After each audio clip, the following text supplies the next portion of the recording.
Good morning మిత్రులందరికీ నమస్కారం. ఈ నెల 26వ తేదీ నుంచి రేషన్ కార్డు లేని వారందరికీ కూడా కొత్త రేషన్ కార్డులను జారీ చేస్తామని సాక్షాత్తు ముఖ్యమంత్రి రేవంత్ రెడ్డి గారే నిన్న మీడియా ముఖంగా తెలియజేయడం అనేది జరిగింది. చాలామందికి డౌట్ ఉంటుంది, దీనిని నమ్మొచ్చా సార్ అని. అంటే ఇతర మంత్రులు ప్రకటనలు చేస్తే కొద్దిగా అపనమ్మకం అనేది ఉంటుంది, కానీ ఇక్కడ సాక్షాత్తు ముఖ్యమంత్రి గారే ప్రకటన చేశారు కాబట్టి ఈ కొత్త రేషన్ కార్డులు ఇచ్చే అవకాశం అనేది ఉంది.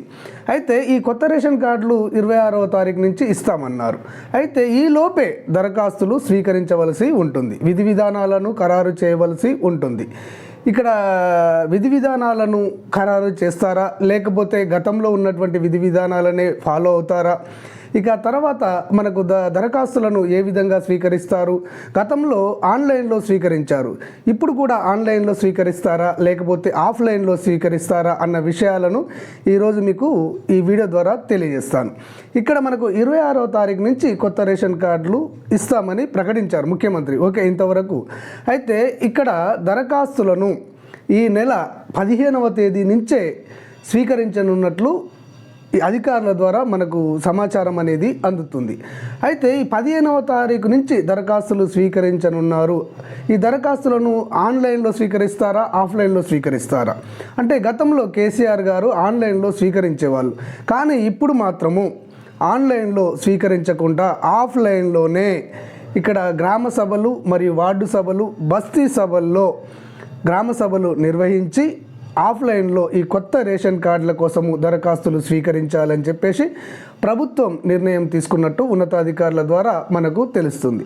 దీనికి సంబంధించి విధి విధానాలు ఖరారు చేస్తారా అంటే 1-2 రోజుల్లో ఇక్కడ పౌర సరఫరాల శాఖ ఉన్నతాధికారులు సంబంధిత శాఖ మంత్రి ఉత్తమ్ కుమార్ రెడ్డి తోటి చర్చించి విధి విధానాలను ఖరారు చేసే అవకాశము ఉంది అన్నట్టుగా మనకు తెలుస్తుంది. ఇక అర్హతలు నియమ నిబంధనల విషయానికి వచ్చినట్లయితే అర్హతల్లో ఎలాంటి కొత్త నియమ నిబంధనలను తీసుకురావద్దు అని చెప్పేసి గతంలో ఉన్న నియమ నిబంధనలను ఫాలో అవ్వి అవే నియమ నిబంధనలను అర్హతగా నిర్ణయించి కొత్త రేషన్ కార్డులను జారీ చేయాలని ప్రభుత్వం భావిస్తున్నట్టు మనకు తెలుస్తుంది. అంటే 2014లో ఈ కొత్త రేషన్ కార్డుల కోసము గత టీఆర్ఎస్ ప్రభుత్వము ఒక జీవోను తీసుకువచ్చింది. ఆ జీవోను ఫాలో అయ్యి అందులో ఉన్నటువంటి నియమ నిబంధనలే ప్రామాణికంగా తీసుకొని కొత్త రేషన్ కార్డులను జారీ చేయాలని రేవంత్ రెడ్డి గారు ఉన్నతాధికారులను ఆదేశించినట్టుగా మనకు పత్రికల్లో రావడం అనేది జరుగుతుంది. ఈ విధంగా కొత్త రేషన్ కార్డుల కోసము 15వ తారీఖు నుంచి దరఖాస్తులను స్వీకరించడం అనేది జరుగుతుంది.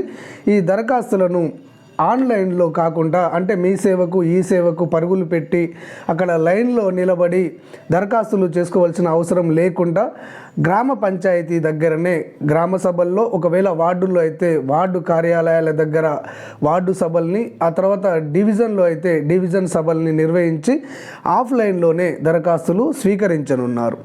ఈ విధంగా స్వీకరించిన దరఖాస్తులను అర్హతలుగా గతంలో ఇతర రాష్ట్రాల్లో ఉన్నటువంటి వార్షిక ఆదాయాన్ని కూడా ప్రభుత్వం పరిగణలోకి తీసుకుంటుంది అని చెప్పేసి కొన్ని పత్రికల్లో రావడం అనేది జరిగింది. దానిని బేరీ చేసుకుంటే ఇక్కడ వార్షిక ఆదాయాన్ని తగ్గిస్తారా లేదా పెంచుతారా అన్న డౌట్ అనేది ప్రజల్లో ఉండే.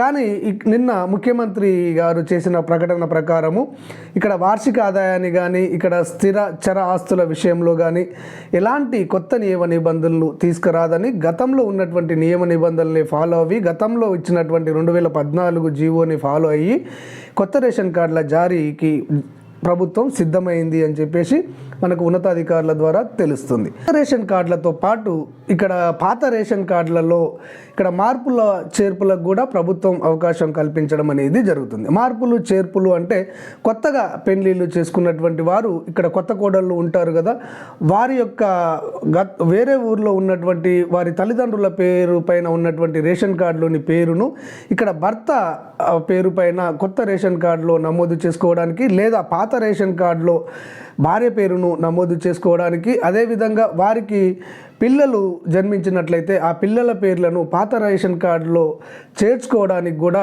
అవకాశాన్ని ప్రభుత్వం కల్పిస్తున్నట్టు మనకు సమాచారం అనేది ఉంది. ఈ విధంగా ఇప్పటికే మార్పుల చేర్పుల కోసము దాదాపు ఒక 18 లక్షల మంది దరఖాస్తు చేసుకున్నట్టు ప్రభుత్వం దగ్గర సమాచారం ఉంది. వీరందరికీ కూడా మార్పుల చేర్పులకు అవకాశం కల్పించనున్నట్లు, ఒకవేళ పాత రేషన్ కార్డులలో ఎవరైనా చనిపోయినటువంటి వారు ఉంటే వారిని తొలగించడము, కొత్త వారిని చేర్చడము అనే ప్రక్రియను కూడా ప్రభుత్వం చేపడుతుంది అని చెప్పేసి ఉన్నతాధికారుల ద్వారా తెలుస్తుంది. ఇక కొత్త రేషన్ కార్డుల కోసము దాదాపుగా ఒక 10 లక్షల దరఖాస్తులు రావచ్చు అని, వీరందరికీ కూడా అర్హులైనటువంటి వారందరికీ కూడా కొత్త రేషన్ కార్డులను జారీ చేయాలని చెప్పేసి ప్రభుత్వం భావిస్తున్నట్టుగా మనకు ఉన్నతాధికారుల ద్వారా ఇక్కడ ముఖ్యమంత్రి మాటలను బట్టి తెలుస్తుంది. ఓకే ఫ్రెండ్స్, ఏది ఏమైనా కానీ ఈ నెల 15వ తారీఖు నుంచి ప్రభుత్వం దరఖాస్తులు స్వీకరించినట్లయితే మీరు ఒక తెల్ల పేపర్ పైన దరఖాస్తును రాయవచ్చు, లేదా ప్రభుత్వం ఏదైనా ప్రింటెడ్ ప్రొఫామాను రూపొందించినట్లయితే దానిపైనైనా మీ వివరాలు వ్రాసి దానికి మీ ఆధార్ కార్డును కానివ్వండి లేదా పాత రేషన్ కార్డును కానివ్వండి, వీటన్నిటిని ప్రభుత్వం ఏమైతే అడుగుతుందో వాటన్నిటిని జత చేసి గ్రామ సభల్లో, వార్డు సభల్లో, బస్తీ సభల్లో దరఖాస్తు చేసుకోండి. ఇక ఈ కొత్త రేషన్ కార్డులకు సంబంధించి ఎలాంటి లేటెస్ట్ ఇన్ఫర్మేషన్ వచ్చినా కానీ ఆ వివరాలను అంతర్నేత్ర ఛానల్ ఉన్నట్టుగా మీకు అందజేయడం అనేది జరుగుతుంది. ఈ సమాచారం మీకు వెంటనే తెలియాలి అంటే, మీ మొబైల్లో రావాలి అంటే తప్పకుండా అంతర్నేత్ర ఛానల్ను సబ్స్క్రైబ్ చేసుకోండి. ధన్యవాదాలు.